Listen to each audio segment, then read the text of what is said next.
Hello student, welcome to my channel यानी smart classes. Student, यहाँ पर देखिए क्लास 10 के बहुत ही वेरी वेरी इंपॉर्टेंट क्वेश्चन यहाँ पर बताए जाएंगे। तो यहाँ पर देखिए ये क्वेश्चन दिया गया है कि गुणनखंड विधि से समीकरण के मूल ज्ञात कीजिए। देखिए स्टूडेंट, ये जो क्वेश्चन आपके सामने दिख रहा है, ये क्वेश्चन 2024 के बोर्ड के एग्जाम में 100% गारंटी है कि ये पूछेंगे ही पूछेंगे, ठीक है ना।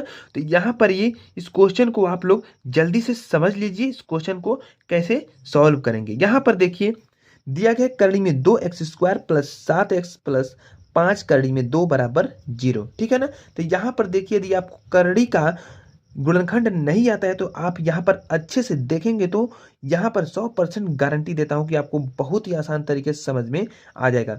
यहाँ पर हम लोग क्या करते हैं कि ये जो x² का गुणांक होता है इसका, और ये जो दिया है 5 कड़ी में 2, इसका हम लोग गुणा करेंगे, ठीक है। गुणा करने के बाद हम लोग लाएंगे 7, ठीक है।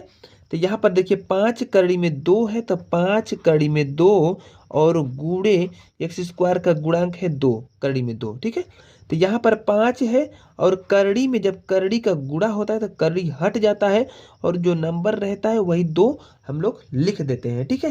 तो 5 दूनी क्या हो जाएगा मेरे प्यारे स्टूडेंट, 10। ये 10 हो गया। अब इस 10 में हम लोग क्या करेंगे, इस 10 का हम लोग खंड करेंगे। यहाँ पर 10 का जब हम लोग खंड करेंगे तो 2 से कटेगा, 2 5 10 हो जाएगा। और इसके बाद 5 है जो 5 से कट जाएगा, 5 एक कम 5 हो जाएगा, ठीक। इतना हो गया। अब देखिए 5 और 2 आया तो हम लोग 5 और 2 का क्या करेंगे कि 7 आएगा, ठीक है।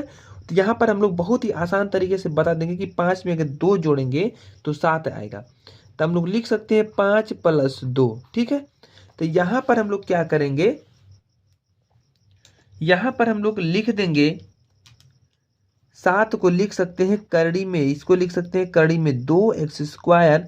7 को हम लोग लिख सकते हैं कोष्टक में 5 प्लस 2, और यहाँ पर x है तो लिख देंगे x। यहाँ पर 5 करड़ी में 2 है तो लिख देंगे 5 करड़ी में 2, ठीक है। इतना हो गया।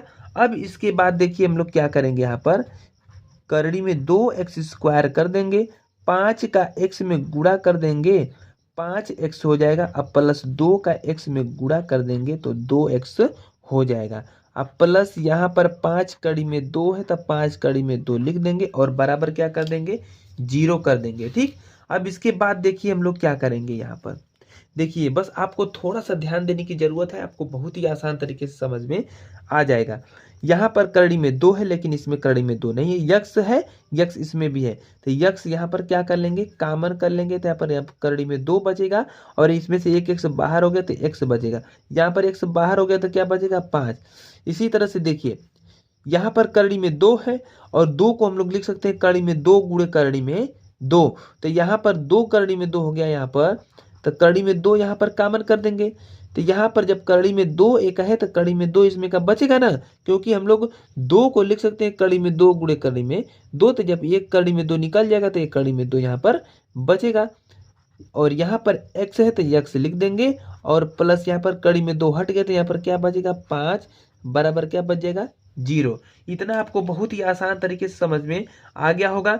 इसके बाद देखिए हम लोग क्या करेंगे, यहाँ पर कड़ी में 2x प्लस 5 है, इसमें भी है, कड़ी में 2x प्लस 5 इसमें भी है। तो यहाँ पर लिख देंगे कड़ी में 2x प्लस 5, क्योंकि दोनों में है तो ये कॉमन हो जाएगा। तो जब ये कॉमन हो गया तो ये बाहर निकल गया तो यहाँ पर बच गया x और प्लस कड़ी में 2, अब बराबर क्या हो जाएगा, 0। इतना तो आपको बहुत ही आसान तरीके से समझ में आ गया होगा। अब यहाँ पर मूल इसका निकालेंगे तो कड़ी में 2x प्लस 5 और यहाँ पर 0 है तो लिख देंगे 0। अब इसके बाद क्या करेंगे, कड़ी में 2x बराबर 5 को इधर लेके आएंगे बराबर के, तब माइनस हो जाएगा, ठीक है, क्योंकि बराबर के इस बगल जाके क्या हो जाता है, बदल जाता है। अब यहाँ पर x का मान निकालेंगे तो ये कड़ी में 2 जो गुणे में है बराबर के इस बगल आ जाएगा तो भाग में हो जाएगा। x का मान निकल के आ गया -5, अब बटा में कड़ी में 2, ठीक है। इसी तरह से हम लोग इसका मान निकाल लेंगे। यहाँ पर x प्लस कड़ी में 2 है तो बराबर लिख देंगे 0 और x बराबर लिखेंगे तो ये बराबर के इस बगल आ जाएगा तो माइनस कड़ी में 2 हो जाएगा। तो यहाँ पर देखिए मेरे प्यारे स्टूडेंट, एक x का मान आ गया -5 बटा कड़ी में 2 और यहाँ पर एक मान आ गया माइनस कड़ी में 2। आई होप आपको ये क्वेश्चन बहुत ही आसान तरीके से समझ में आ गया होगा। यदि आपको अच्छे से समझ में आएगा तो हमारे चैनल को लाइक करके चैनल को सब्सक्राइब जरूर कीजिएगा। मिलते हैं अगले वीडियो में, तब तक के लिए धन्यवाद।